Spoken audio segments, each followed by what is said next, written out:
Olá, sejam bem-vindos ao Casca de Nós.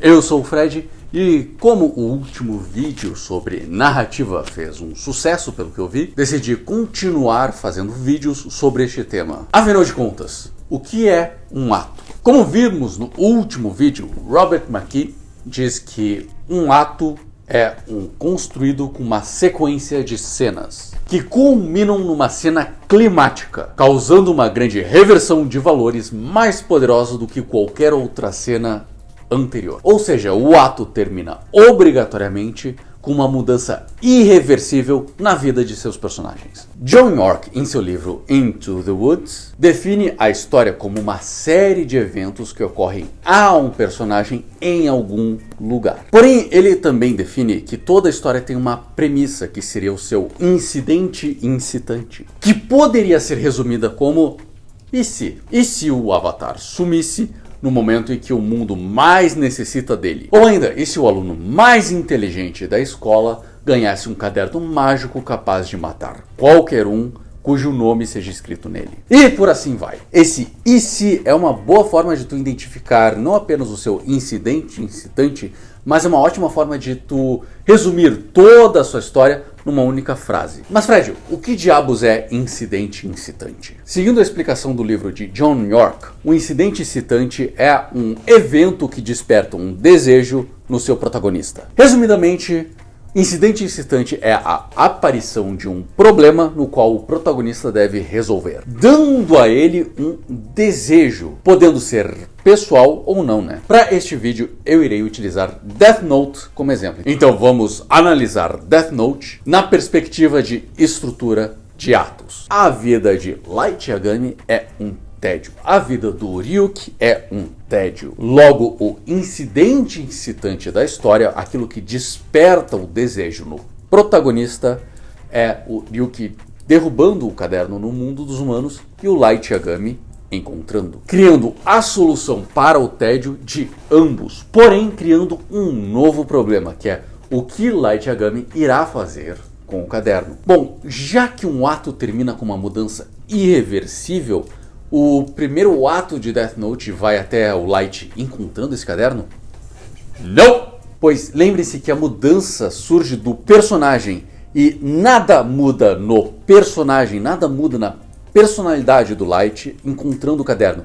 Muito pelo contrário, o caderno apenas desperta aquilo que já existia no Light. O caderno não passa de um catalisador para que nós, os leitores, conhecemos melhor o personagem Light. O interessante de Death Note é que o primeiro ato possui dois incidentes incitantes. O primeiro, é claro, é o Light encontrando o caderno, e o segundo é o confronto com Lind L. Taylor. Pois a história muda repentinamente, a direção da história muda, porque agora não é mais sobre Light punindo pecadores, punindo aqueles que infringiram a lei, mas é ele caçando o detetive e o detetive caçando ele. Outra observação que eu fiz é que essa história se encaixa perfeitamente na jornada do herói. Uma estrutura narrativa muito comum em histórias de arquitrama. Arquitrama é como o Mac definiu narrativas clássicas. Também existem a antitrama e a minitrama, mas aí vamos entrar nestes assuntos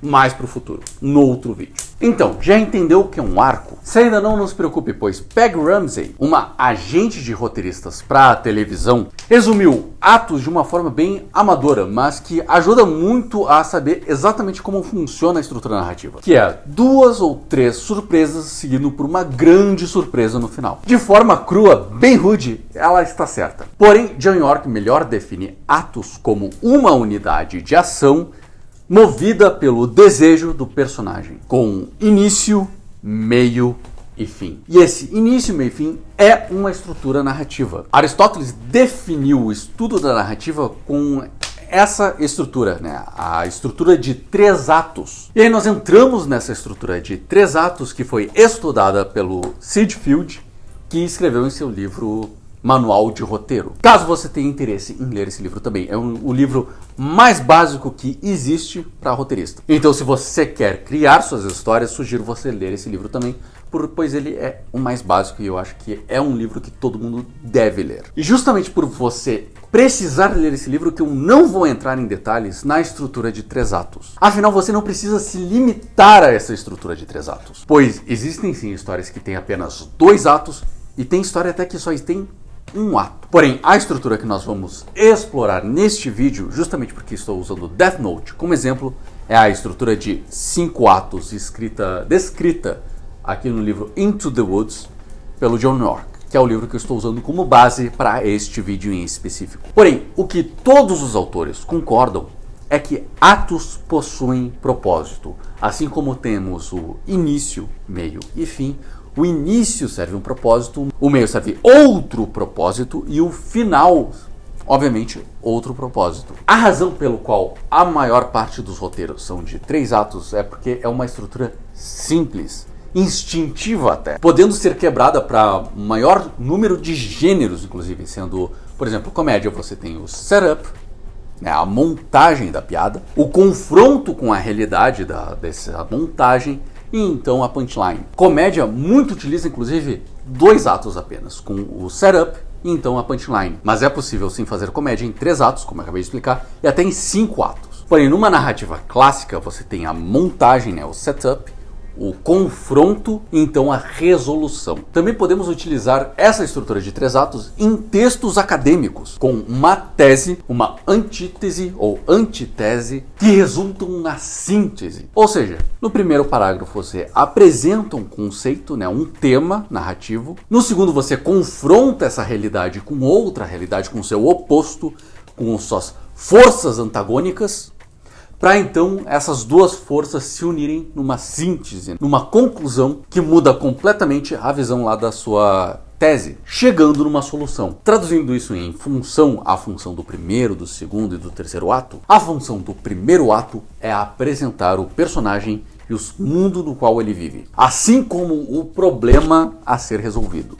Tudo isso é apresentado no primeiro ato e é para isso que serve o primeiro ato, para nós conhecermos o personagem, a sua realidade e qual o problema que ele precisa enfrentar. No segundo ato você apresenta a antítese, né, as forças antagônicas, ou seja, tentativas de solucionar o problema, e é claro que são várias tentativas que resultam em falhas, até eventualmente ter uma que é um sucesso, que aí segue para o terceiro ato, que é a conclusão, ele resolvendo o problema. A razão pela qual eu escolhi Death Note para exemplificar este vídeo é que ele tem 5 atos em sua história. Olha bem, o primeiro ato inicia apresentando o Light, o mundo em que ele vive, e o Ryuki, né, finalizando com um confronto com Lind L. Taylor, que também serve como guardião do limiar na estrutura da jornada do herói. Todo o segundo ato é o confronto entre Light e o detetive L, né, com toda aquela questão da CIA, né, e dos outros agentes, que resulta numa mudança de ação, né. O terceiro ato inicia no momento em que o Light tem aquele plano, né, que ele percebe que ele perdeu. Ele tem o plano de assassinar o L, né, de como ele irá assassinar o L utilizando a missa. Então o terceiro ato inicia com esse plano, né? Nós temos uma mudança de arco e uma mudança do objetivo do nosso protagonista, que agora é pegar o Kira. E este terceiro ato se encerra com outro ponto de virada, outra grande surpresa, que é a morte do L. O clímax da história se encontra exatamente no terceiro ato. Seguindo então para o quarto ato, que é o confronto entre N. Mello versus o Light. Então o quinto e último ato, né, o ato mais curto, tão curto quanto o primeiro na verdade, que é aquele confronto entre Kira e N no embate final, né, em que resulta na derrota do Light, na derrota do Kira. Mas então, se 3 atos é início, meio e fim, o que diabos seriam os 5 atos? Início... Aí o que vem depois do início? O segundo início? E a história não poderia acabar, tu não poderia colocar Death Note em 3 atos, né? O início, aí a morte do L o segundo, e o confronto com o N, com o Nier, Mello e o Kira como o terceiro. Sim, a história poderia ter 3 atos, mas aí encerraria com a morte do detetive L. Porque lembrem-se que atos servem um propósito.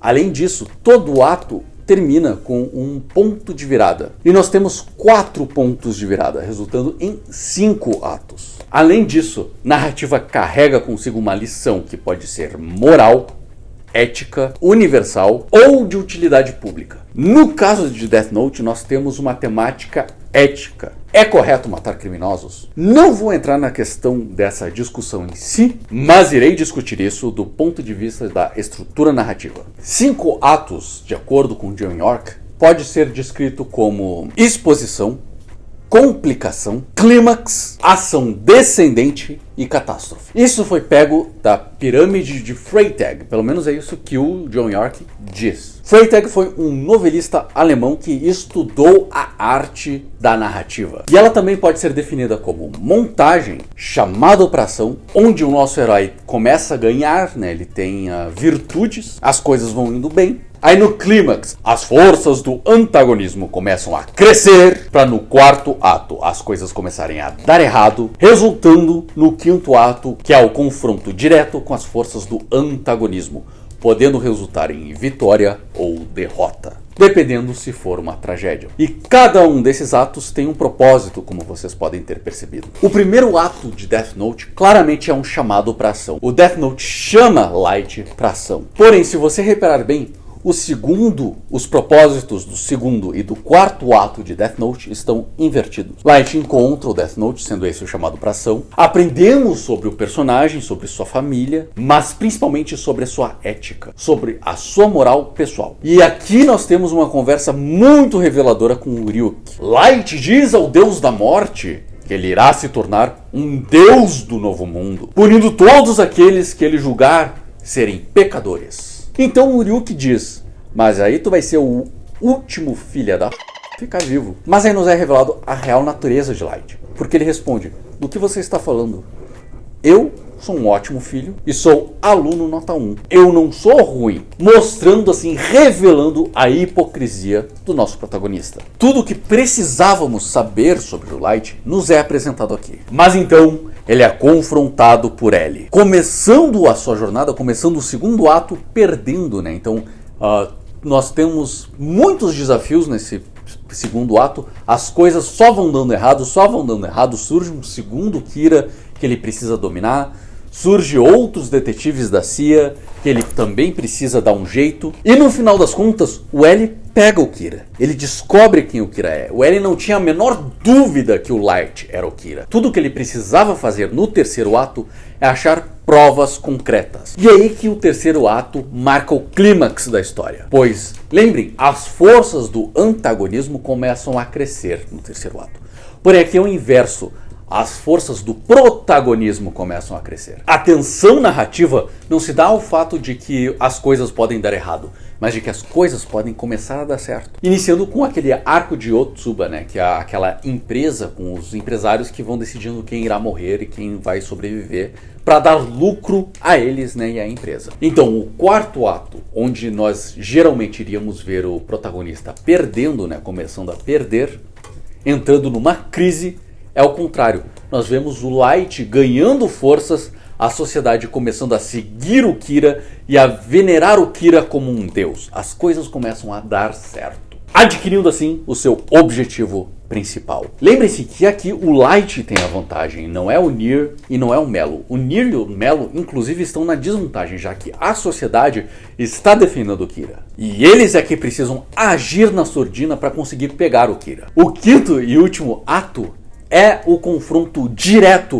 com as forças antagônicas, né? No caso, o Nier, onde nós vemos eles cara a cara, onde é tudo ou nada. Uma boa forma de tu identificar os atos, né? Quantos atos uma história tem, é tu vendo a direção desses atos, né? A direção que a história, o rumo que a história está tomando, geralmente seguida de um ponto de virada, algo que vai mudar o rumo da história, mudar o foco que o protagonista, o desejo do protagonista. Quando o desejo do protagonista muda, é quando o ato muda. Notem que o objetivo principal, no caso do Light, que é se tornar o deus do novo mundo, não muda, mas sim a ação que ele está tomando, né? A ação, ele não está mais se esforçando para se tornar esse deus. Ele começa a colocar toda a sua atenção no L. E depois, no quarto ato, voltando a ter a sua atenção em se tornar o Deus que ele tanto queria ser no primeiro ato. Ter domínio dos atos da sua história, dos atos da sua narrativa,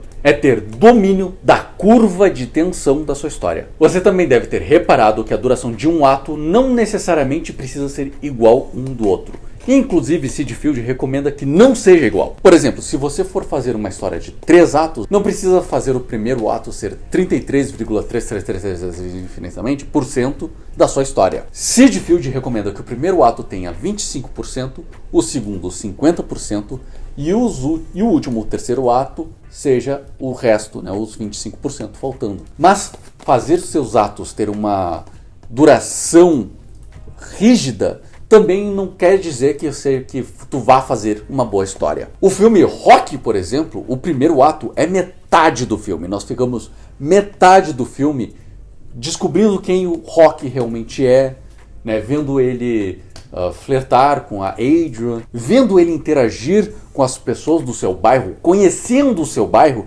para então entrar no segundo ato, que é o desafio lá do boxe, né? O importante é tu saber controlar o fluxo da tua narrativa e a curva de tensão, a curva narrativa da sua história, que é construída bit por bit. Você pode criar uma tensão constante, em linha reta, ou fazer uma curva, né, iniciando bem calmo e então crescendo exponencialmente. Estrutura é a forma como você vai organizar esses momentos, os bits, que necessariamente também é a função, o conceito da sua história. Forma é função. Por exemplo, se nós invertermos o segundo ato de Death Note com o quarto, e se nós fizermos o L começar com desvantagem e o Light com vantagem, como fica? Vamos fazer um exercício rápido aqui. O Light continua perdendo a batalha com o Lind L. Taylor, afinal esse é o ponto de virada para o segundo ato, mas ele que tem a vantagem nesse caso. Resultando no L nunca ter descoberto a identidade do Kira, né? Então, ao invés de nós terminarmos o segundo ato com o L tendo certeza de que Light é Kira, o L continua sem saber, o L continua no escuro. Entrando no terceiro ato com outro ponto de virada, que é o Light descobrindo a identidade do L. Como?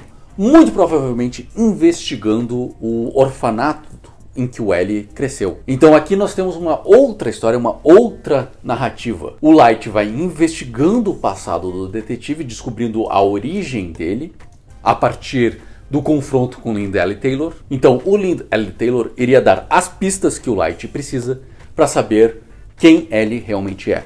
E aí nós iríamos entrar num arco de investigação do Light para descobrir a identidade do detetive. O terceiro ato seria as forças antagônicas começam a crescer. Então L começa a suspeitar de Light, resultando num embate direto entre eles, que resulta no Light descobrindo a verdadeira identidade do L. Então o ponto de virada do L morrendo continuaria ali. Porém, a morte do L é o catalisador para que Mello e Nier ganhem forças, iniciando o quarto ato com vantagem. Nota que aqui eu estou ainda tentando seguir os mesmos acontecimentos, os mesmos bits da história. Eu só estou mudando a curva de tensão narrativa, a função de cada ato. Light continua descobrindo a identidade do Mello, sacrificando o próprio pai. E descobrindo assim que os detetives, os novos detetives, vieram da mesma instituição do L, dando uma falsa vantagem ao nosso protagonista. Porque ele agora tem o nome do Nier, mas ele não sabe o rosto, ele não conhece o rosto do Nier. Porém, o Light vai cometendo deslizes, né, dando mais e mais vantagem ao Nier. O quinto ato continuaria igual, né, com um confronto direto entre eles lá naquele galpão vazio. Porém, dessa vez nós sentimos que Nier está com a vantagem e não o contrário. Assim, essa virada não seria tão surpreendente quanto na obra original, mas faria a gente ter um gostinho de que faz sentido, já que nós iríamos ver e saber que os antagonistas estariam ganhando forças nessa pernada final da história. É aqui que geralmente o herói ou perde ou ganha. Como nós queremos manter os mesmos beats seguindo, o Light perde, perdendo também a discussão ética da história. Porém, notem que isso não faz sentido. Essa estrutura que eu acabei de falar, invertendo, né, o segundo com o quarto ato, não faz sentido narrativo com o tema, né? Não faz sentido temático. por quê? Na obra original, as pessoas não seguiam o Kira por acreditarem na justiça dele. É claro que no início nós vemos que algumas pessoas sim acham que ele estava certo em matar criminosos. Porém, a sociedade não seguiu o Kira por acreditar nessa justiça, mas por terem medo. Porque não demorou muito tempo depois que o Kira se tornou um deus para ele começar a matar pessoas que começavam a questionar a sua autoridade. Percebe que com essa inversão dos atos, nós perdemos toda uma discussão temática sobre a ética do Kira, sobre a ética dessa questão, incluindo o fator religioso que isso traz, assim como muitos seguem um Deus determinado por medo de ir ao inferno, né? Muitos líderes religiosos utilizam o inferno como uma ferramenta de criar medo e assim obrigar as pessoas a seguir aquela fé. O Kira faz a mesma coisa. E com o Kira ganhando forças no quarto ato, a gente acaba ganhando essa discussão ao invés de perder, né? Se as forças antagônicas começam a ganhar força no quarto ato, então as pessoas começam a duvidar do Kira. E a gente perde toda essa discussão que se cria em cima da religião, né? Do uso de religião e da ética e da moral como uma sociedade. Ou seja, mudando a forma como você monta a sua narrativa, ela muda também o tema da sua narrativa. Então, pensar em roteiro é pensar em o que você quer contar, mas principalmente como você quer contar. Outra forma muito interessante de tu aplicar a análise em Death Note é tu aplicando o monomito, também conhecido como a jornada do herói, que é outra estrutura narrativa que eu já tinha falado aqui no início do vídeo. Pois percebe que ele também segue a jornada do herói, mas de forma deturpada. Por exemplo, na etapa encontro com a deusa, ele acaba negando a mãe, identificando que, é claro, que a Missa faz o papel de deusa, né? Encontro com a deusa. Enquanto, ao invés de nós termos um confronto com o pai, ele utiliza o pai como uma ferramenta, controlando o pai ao invés de confrontar ele. Se quiser saber mais sobre essa estrutura, né, sobre o monomito de Joseph Campbell, não se esqueça de se inscrever no canal para não perder os próximos vídeos. E eu estou realmente curioso, o que você achou dessa minha pequena análise de Death Note utilizando a estrutura de 5 atos? Você concorda com as minhas observações ou você discorda? Diz aí nos comentários que eu adoraria saber. Deixa um like também para eu saber que vocês querem mais vídeos como esse que eu fiz aqui agora, estudando narrativa. Mais uma vez explicando o conceito. Eu leio livros sobre narrativa, faço um resumo aqui, tenho as minhas interpretações e eu faço um vídeo aqui explicando para vocês. Lembrando também que eu tenho as minhas histórias, né? Eu sou autor, eu faço histórias em quadrinhos e todos os links, né? Todos os meus quadrinhos estão disponíveis no link abaixo, né? No Linktree abaixo. Honra disponível na Amazon por R$10. Eu também vou liberar ela no Apoia-se. Nós também temos um Apoia-se, caso você queira apoiar o canal e a equipe aqui do Casca de Nós financeiramente. Eu irei liberar por R$10 o Honra. Assim você também não precisa comprar 2 vezes. E eu também tenho de graça a Karasu, um webtoon, né, um quadrinho digital sobre 2 caçadores de recompensas no aplicativo de quadrinhos Webtoon. Todos os links de novo na descrição abaixo. Muito obrigado por ter assistido o vídeo até aqui. E lembrem-se, as árvores somos nós.